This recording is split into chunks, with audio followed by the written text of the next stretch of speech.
buenas tardes. Mi nombre es John Alberto Giraldo y he venido a hablarles esta tarde sobre la política fiscal. La política fiscal es el conjunto de medidas implementadas por el gobierno nacional tendientes a encauzar la economía hacia ciertas metas. Las herramientas fundamentales con que cuenta el gobierno para ello son el manejo del volumen y el destino del gasto público. La política fiscal también incluye las formas de financiar los gastos del gobierno. Por ejemplo, si la economía está entrando en una fase recesiva, el gobierno puede disminuir los impuestos y aumentar el gasto, con el fin de expandir la demanda agregada y superar la recesión. Si existe un nivel de desempleo muy alto, puede procurar crear nuevos empleos y otorgar subsidios temporales a los desocupados. Si existe una tasa alta de inflación, intentará reducir el gasto para contrarrestar posibles presiones de demanda y moderar las alzas de los precios.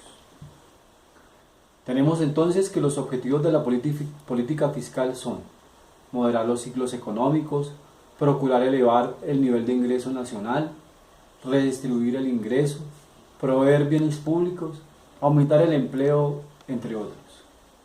No obstante, en ciertas situaciones, conseguir un objetivo de la política fiscal estará condicionado en último término por los objetivos generales de la política económica que persigue el gobierno en un momento determinado. Hablemos ahora de la importancia de la política fiscal. A través de la política fiscal, el Estado cumple con tres grandes funciones, como son la reasignación de recursos, favoreciendo el principio de eficiencia, la redistribución del ingreso, favoreciendo el principio de equidad, y la estabilización macro y el estímulo al crecimiento económico de la patria, con los principios de estabilidad y crecimiento. Los tres aspectos contribuyen a aumentar el bienestar social. También tenemos que para un banco central como es el Banco de la República, el tercer objetivo de la política fiscal es primordial, por la función que le asignó la sociedad a través de la Constitución de 1991, que dice que es necesario diseñar y ejecutar una política monetaria de manera que se logre la estabilidad de precios. El objetivo central del Banco de la República de estabilización de precios no es ajeno a los propósitos generales de la política económica, de estimular el crecimiento económico y la generación de empleo. También tenemos que la política fiscal tiene instrumentos como el manejo de los impuestos, las tarifas, bases gravables, exenciones, etc. También mediante los precios administrativos por el Estado, como son la gasolina, las tarifas a los servicios, las cotizaciones a la seguridad social, etc.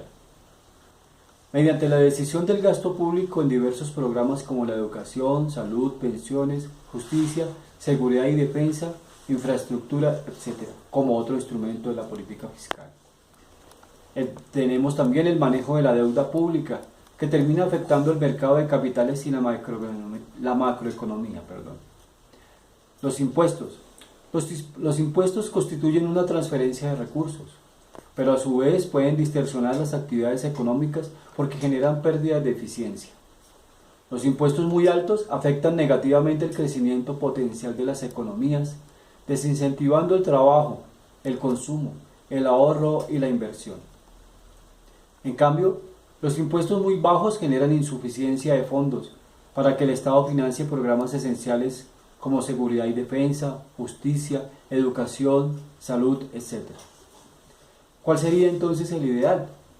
El ideal sería contar con unos niveles y una estructura tributaria óptima para el crecimiento y para financiar los programas esenciales.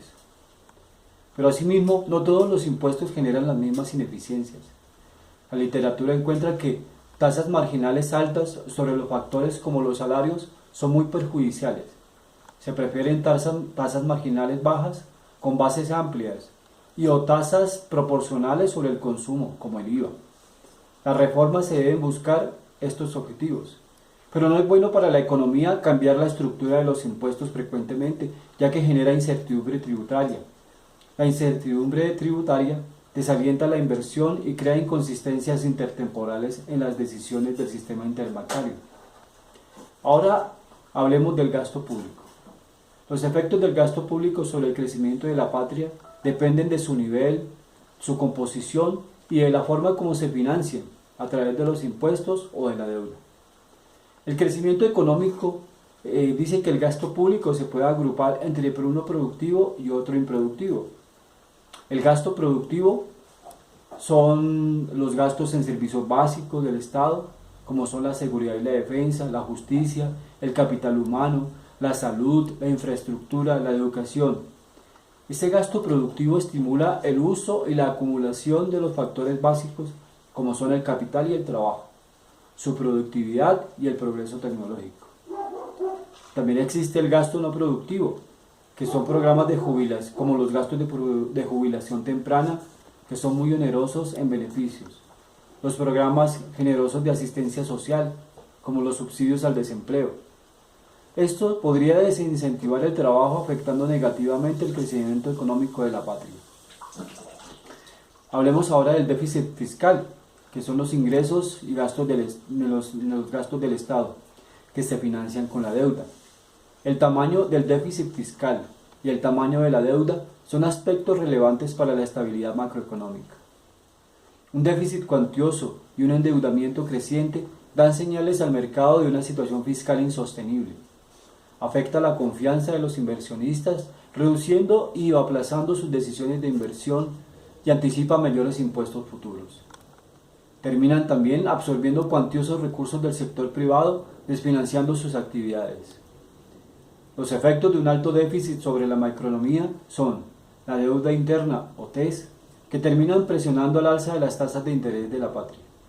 La deuda externa, donde los extranjeros terminan apreciando la tasa de cambio.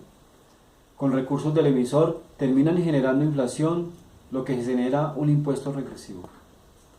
La deuda pública ejerce presiones sobre las tasas de interés, el tipo de cambio y la inflación. Entorpecen el logro de estabilidad de precios del Banco de la República. La inestabilidad macro y la pérdida de confianza por elevados déficits y niveles de deuda perjudican el crecimiento económico de la nación. En síntesis, para un banco central es importante contar con unas finanzas públicas sanas, que el gasto se financie con impuestos y no con deuda. Las acciones de la política fiscal pueden afectar el objetivo del control de la inflación y el crecimiento económico de la patria. Para el Banco de la República es importante conocer oportunamente la información fiscal y tener conocimiento de sus proyecciones. Para el Banco de la República también es importante evaluar la sostenibilidad fiscal, las posibles presiones del déficit sobre los precios, la tasa de interés real y el tipo de cambio. Muchas gracias. ¿Cuánto duró?